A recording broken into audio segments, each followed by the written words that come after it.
Hi, welcome back. Merry Christmas to each and every person. So today I come to you with good news. News for Christmas. Just simple ways on saving during Christmas time. They're not all that complicated things, they are day to day what people do. Remember,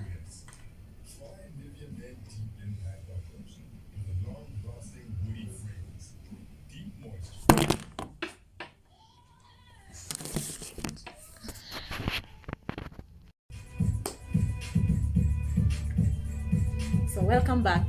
Sorry for what happened.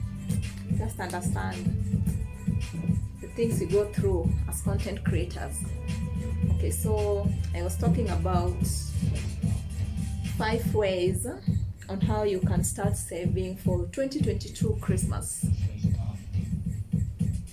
So it's just a way of an inspired budget. As we all know, 2021 has come to an end. So if I give you these tips, it won't help you as much, but in one way or another, maybe you can pick 1 or 2 things. Maybe for these few days remaining, you can start saving on it. But majorly, I'm just talking on 5 ways on how to save on a Christmas for 2022. It is an inspired budget. So the first thing is set up a Christmas savings account. So through setting up a Christmas savings account, maybe you can open an account separate from your main account, whereby it is specifically for saving for Christmas, whereby each and every month you set up your saving standard, what you want to put aside for the Christmas. So through this, it is one way of disciplining yourself so that you do not eat all your major savings, or maybe you don't go back to your major savings maybe when it comes to Christmas. Christmas is a time whereby one needs to enjoy themselves. This is a time whereby people chomambuzi, you meet friends, because it's a festive season. You're meant to celebrate and have fun. But remember, January is coming, and we all know we've always nicknamed it as January, which has almost 35 days. So start up a savings account whereby you can always put little money over there. You set yourself on how much you're supposed to spend. So through this, at least come next year, 2022, going for Christmas holiday, it will just be something fun. You don't need to stress yourself where you're going to look for maybe money, the bookings and all that. At least you know in your separate savings for Christmas account, at least you have something that you can walk home with it. You can choose the hotels you want to spend, maybe with your families. If it's going to buy people gifts, at least that money is set aside. Another way is calculate how much money you need to save. So this is just one way whereby you can divide your main savings, and it's always logical that you can't save whatever you've already spent.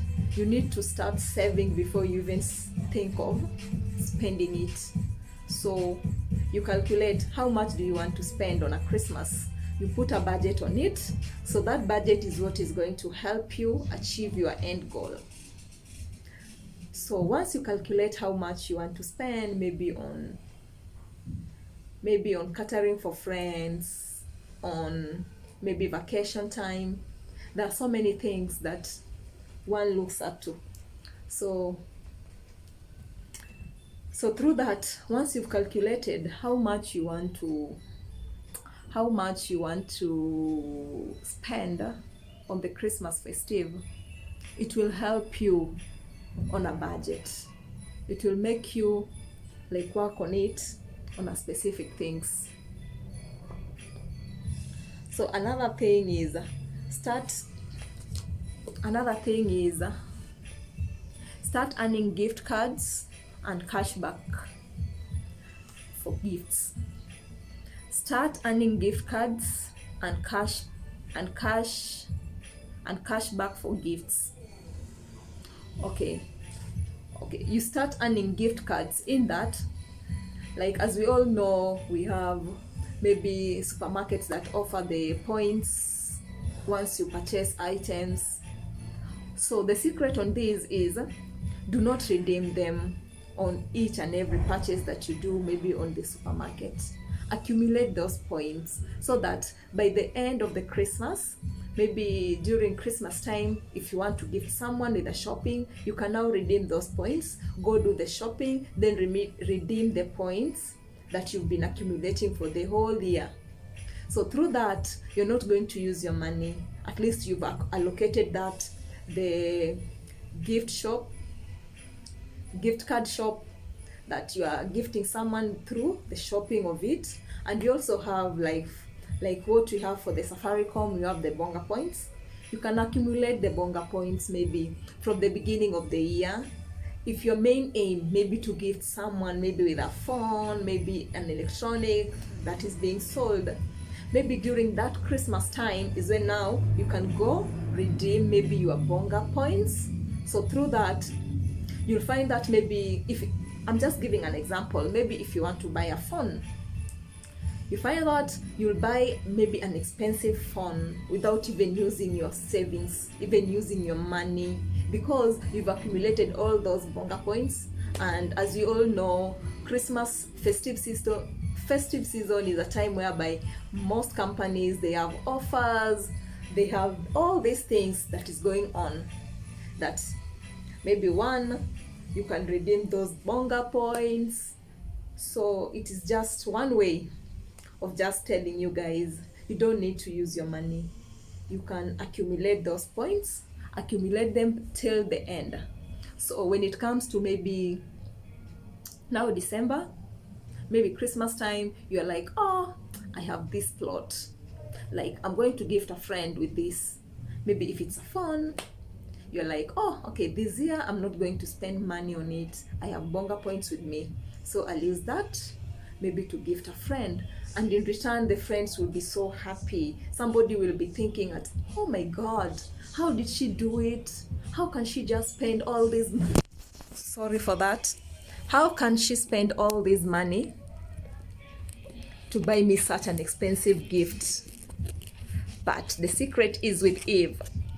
Don't share with them the secret. Just know it, what you've done for you to get it. Sorry for that again, but at least we were able to catch every moment of it. So the fourth way is cut back on expenses now. Cut back on the expenses now. Why do I say that?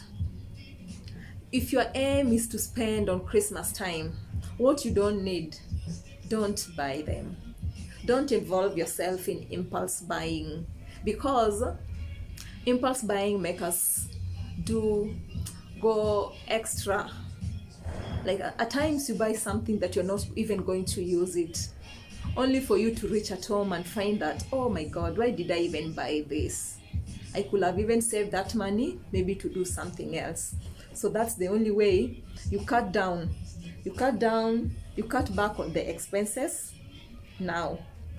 So, and before you cut down on your expenses, there are 3 things that you need to ask yourself, or maybe 3 things that can even assist you on cutting down on your expenses.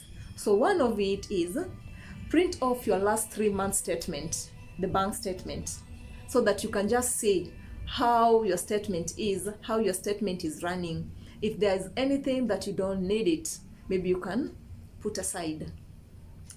Maybe something that you've been buying frequently and you're not using it, you can do away with it. Then another thing is total up how much you are spending each month on different areas on your budget. Total up how much you are spending you're spending each month on different areas of your budget. So totaling up, this is just a way of, maybe it's just like a balance sheet if you did finance, whereby you check your total assets and total liabilities. So in this case, maybe you can check what is it that is bringing you income and what is it that is not bringing you income. So those are the expenses part. So what you do, you cut off. If it's something that you can't work with it, I don't see the reason why you're supposed to be like each and every time you are buying them, or maybe each and every time, maybe if you're going for shopping, you have to include it in your bucket. I don't see the need of it. And at times, it's always good even to say no. It won't kill you. Yeah, it's just one way you're trying to minimize on your expenses, because at the end of it all, you know what you want to achieve at the end of the year. We don't want 2022 to be the same as 2021, whereby it reaches December and you're like, you do not have any savings. You do not have any savings for Christmas, because savings is a part of you. I encourage each and every person to be saving for a rainy day, because savings help us a lot. So this saving for Christmas, it is an initiative that you see what we have to do it. It is a personal initiative that if you want to spend on a Christmas, as we all know in Nairobi, we like kupiga sherehe. Piga sherehe with style. Piga sherehe with some little calculation back in your head. You're looking at it in a sense that come January, you have school fees to pay, you have so many expenses, very important expenses to attend to. So what I can advise you, cut off, total up all that you are spending. So something that is not making sense, just leave it, because this is something that it's going to assist you. Then on those two things, you need to ask yourself 3 questions on this point on the 4th point, whereby you have to cut back on expenses now. You need to ask yourself 3 questions. 3 questions when it comes to recurring expenses, yeah? So the first question that you need to ask yourself, can I cancel it? I'll leave you to answer that. Another question is, can I negotiate for better rate? So that's also a question, and this I can elaborate for you, especially those maybe with dollar accounts and Kenya shillings account. So here, whereby you negotiate for better rate, like right now the dollar is so high, so it's so advantageous for those that have dollar in their account. At least this is the time whereby you can exchange it, because Kenya shillings is a bit high. So right now, what you can do, if you have the dollars in your account, the best way, you can sell them, so that by come January, you can again go back and buy the dollars. Because right now, the rate at which the dollar is going for, it's very high in the market. So try and negotiate as much as you can, because there's value for each and every coin. Don't allow yourself maybe to settle for less. Try your level best, my dear. Try it. If you can negotiate, try and negotiate with your bank. They can do something about it. You'll thank me later. Another question you need to ask yourself, can I shop around for a better price? This is something that everyone needs to do. Like, maybe if you've been told maybe a price, don't just settle for it. Shop around, compare prices, then come back and make a decision. I'll go for this because the prices ranges the same. Don't just go for the first price that you've been quoted for. Manze, hatukuja Nairobi kuangalia buildings. We came so that we can better our lives. So the little cash that you have, please save it, invest it. Then the fifth way is, Make saving money automatic. Make saving money automatic. This is very easy. Like, saving should be part of us. Each and every time that you think about savings, and it just clicks in your head that I need to put this kind of money aside. You put the money, you allocate it, that this is what you want to do with it. So through doing that, you'll find that even saving for Christmas, it's going to be easy, because each and every year you'll have this budget, like, I need to save for Christmas. This is your target amount. This is what you want to achieve maybe at the end of the year. And another secret maybe I can share with you, maybe one, you can even start. There's this saving plan that people normally do it maybe at the beginning of the year. You find your friend sharing with you how you can save maybe to achieve a certain amount of money. You can even start with 50, you increase it depending on how much you can. You double it each and every day. So by the time it reaches Christmas, little did you know that you have this huge amount of money where you can do so many things with it. So make savings an automatic way of doing it. So the bottom line of the savings, of all this for saving for 2022 for Christmas is, no matter how you choose to save for Christmas, just save, that you start saving now. By implementing these 5 tips on savings for Christmas, you can be sure that your Christmas is less stressful and more enjoyable come next year and the years to follow. I hope I've encouraged 1 or 2 people. So let's start saving now, because maybe it might be late for 2021, but I assure you 2022, let's go into that Christmas in style, with a bang, like, let people start talking. Did she rob the bank? You're like, oh girl, I did not. It was just a smart way of saving. So I hope this has inspired 1 or 2 people. So let's do this 2022. Smart saving for Christmas. Thank you for watching. Kindly like, share, comment, and subscribe. Merry Christmas to you all.